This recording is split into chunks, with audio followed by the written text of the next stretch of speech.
পাকিস্তান ও আফগানিস্তানের সীমান্তে আবারও তীব্র উত্তেজনা দেখা দিয়েছে।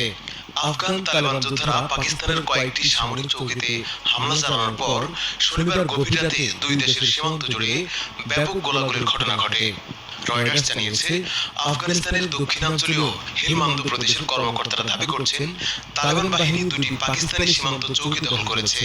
তবে পাকিস্তান সেনাবাহিনী এ বিষয়ে এখনো কোনো মন্তব্য করেনি।